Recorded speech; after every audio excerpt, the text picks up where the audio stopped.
ஐயனார் துணை சீரியலில் டுடே எபிசோடில் நம்ம நிலா கிட்ட போயிட்டு சோழன் இருந்துட்டு, ஏங்க நீங்கள் பேசுனது எல்லாமே உண்மைதானா?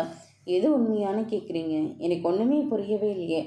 இல்லை, நீங்கள் இப்போ அண்ணங்கிட்ட சொல்லிட்டு இருந்தது எல்லாமே உண்மைதானா? ஓ அதுவா? ஆமாம், அதெல்லாம் உண்மைதான். நான் எதுக்காக இந்த வீட்டை விட்டு வெளியே போனோம்? ஆஹா, நீங்கள் வீட்டை விட்டு வெளியே போயிடவே கூடாதுங்க. நீங்கள் இந்த வீட்டில் இருந்தால் மட்டும்தாங்க நாங்கள் எல்லாரும் ரொம்ப சந்தோஷமாக இருப்போம். அண்ணனுக்கெல்லாம் கல்யாணம் ஆகாமல் இருந்தபோது நாங்களாம் எவ்வளோ தூரம் கஷ்டப்பட்டோம் தெரியுமா? ஆனால் இப்போ முக்கால்வாசி உங்களால் தாங்க இந்த கல்யாணமே நடக்க போகுது. இதில் எனக்கு என்ன இருக்குது?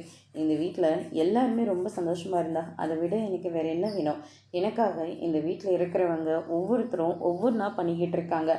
அப்படிப்பட்ட ஒரு வீட்டில் இருக்கிறவங்களுக்கு என்னால் முடிஞ்சதை நானும் பண்ணணும் இல்லையா?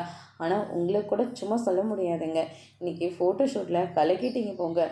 ப்ரீ வெட்டிங் ஃபோட்டோஷூட் நான்லாம் கொஞ்சம் கூட எதிர்பார்க்காத ஒன்று.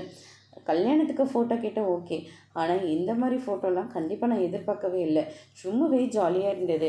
இது எக்ஸ்பெக்ட் பண்ண முடியாத அளவுக்கு நீங்கள் இன்றைக்கி எங்கள் எல்லாருக்கும் சர்ப்ரைஸ் கொடுத்துட்டீங்க அப்படின்னு சொல்லிட்டு நம்ம சோழனை பாராட்டி பேசிகிட்டு இருக்காங்க.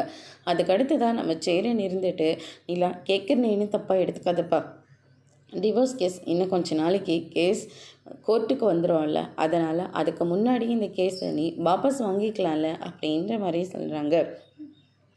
பார்க்கலாண்ணே, நானும் ட்ரை பண்ணி பார்க்குறேன். ஆனால் நான் அன்றைக்கி கேஸ் வேண்டாம்னு சொல்லிட்டுறதுக்காக தான் அன்றைக்கி நான் கோர்ட்டுக்கே போனேன்.